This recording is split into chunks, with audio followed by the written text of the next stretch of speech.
Now I'm going to be reading chapter 20 of I Love, I Hate, I Miss My Sister. Howling. This need to howl is still in the pit of my stomach, to howl with fury and pain. I'm glancing at an article about my sister's death. I couldn't bring myself to read any of them, but I bought all the newspapers. I kept them without ever looking at them.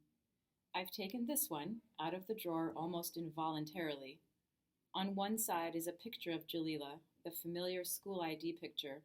On the other side is a picture of Majid at the time of his arrest. I do not remember any of it. The picture is blurry, the frame small.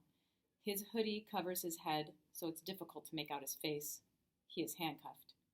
A man, a police officer probably, is holding his arm. The article mentions a phrase that the police, without any doubt, fed to the journalists following the murderer's first questioning. I swear on my mother's head I wanted to teach her a lesson, so I had to do something big. My eyes scanned the first lines of the article. A 17-year-old girl died yesterday, burnt alive in the basement of the Lilac housing projects. The alleged murderer, a minor who knew the victim and lived a few buildings away from her, offered no resistance and has been arrested. Paramedics and emergency room doctors could do nothing to save the victim. Everyone in the Lilac projects demands justice. Dead. Burnt alive. The victim. All of these words are about my sister, Jalila. For nearly a year now, I have retreated to my room. I come out only to eat and run some errands at hours when the projects are empty. For nearly a year, I have created this jail to punish myself for not saving you. I have created this refuge so I won't have to think that you are no longer here and that you will never be coming back. Never. I thought about running away. I wanted to forget you, to stop the pain. But it isn't that easy. Wherever I go, whatever I do, your memory haunts me, Jalila.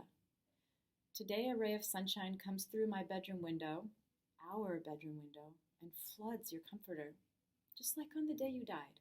Yes, there was a day when you died.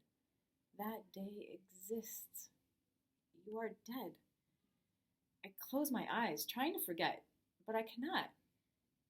This morning, a letter came for me in the mail. I put it on my desk without paying attention to it. Now I push the newspaper back and open the envelope. It is a letter to all seniors enrolled in correspondence courses, reminding us to register for the final year exam. The exam I was unable to face after your death and put off for a year. No use trying to work any more today. I am in no mood to understand what I'm reading. My mind is simmering with fears and doubts and anger. I grab my headscarf from the back of my chair and adjust it on my head with motions that have become familiar to me. I put my jacket on, take my bag, and go out without a glance at my work. At the foot of our tower, I stop for the first time in front of the stone slab embedded in the ground. My sister's name is engraved on it. I've always refused to stop and look at it. I know that it had to be cleaned 2 or 3 times, when red spray paint was used to sully it with slurs like bitch and whore. I don't know who took care of the cleanup. Jalila's friends, maybe. That's definitely possible. This slab is only a slab. Jalila's body is at the cemetery, buried with an unmarked headstone. And Dad pretends your soul is in Algeria. You who were so French. But maybe he's right. The tags that drip down the facade of Tower 38 have not been painted over, but since Majid's arrest, neither Brahim nor Youssef nor anyone else hangs out there. Today is Wednesday. Children are playing in the square. I can hear their shouts and their laughter. I imagine mothers seated on the benches watching them. Tayyib and Idris are at an after-school program. I walk across the projects. I have not boarded a bus for ages. I walk slowly, letting the sun warm my cheeks. It's a pleasant feeling. Do I have the right to enjoy this warmth knowing you are dead and will never feel anything again? I inhale deeply.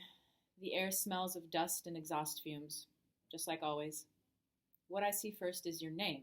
It's written in bold letters on a small poster taped to a street lamp pole. Jalila. I stop without thinking and read. For you, Jalila.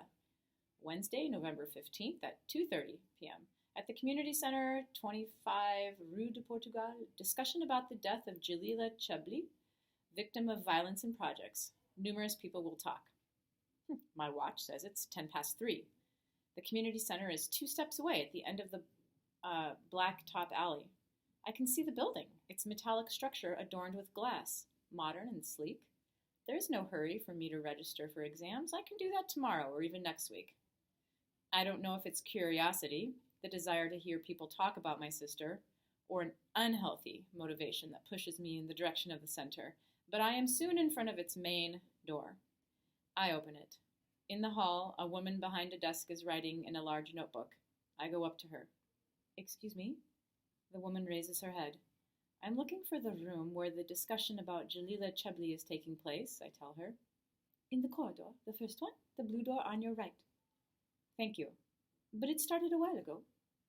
I do not reply. I make my way to the room and knock on the door. No answer.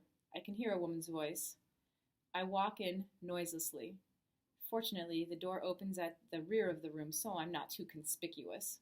A few faces turn to observe me. Some 20 people are seated in rows of chairs. There are only 2 men, no 3. I sit down. A woman turns toward me, then leans to her neighbor and whispers a few words in her ear. The other woman looks at me too. I try not to pay attention. Behind a large table, a short-haired woman speaks into a microphone. I don't understand what she's saying. It's not that she doesn't speak clearly, but I have a hard time concentrating.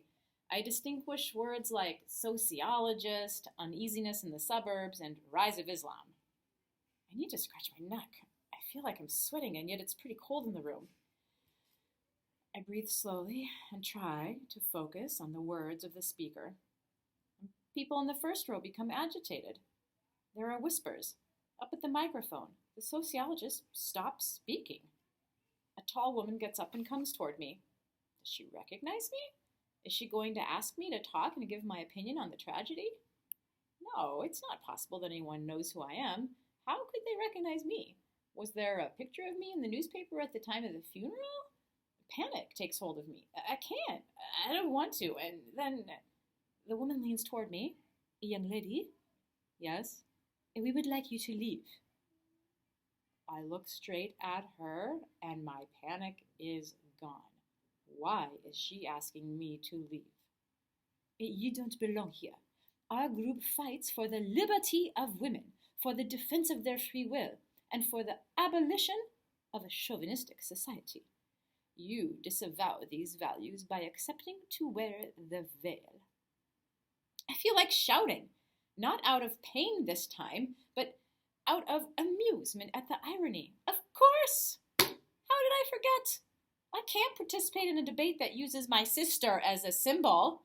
I probably can't even be Jalila Chebli's sister, not the Jalila Chebli these women have chosen as the mascot for their own convictions. All right, it doesn't matter. I get up, and without saying a word, I leave. I cross the hallway, almost running. I need fresh air. A crushing fatigue invades me. I feel more exhausted than if I had run a marathon.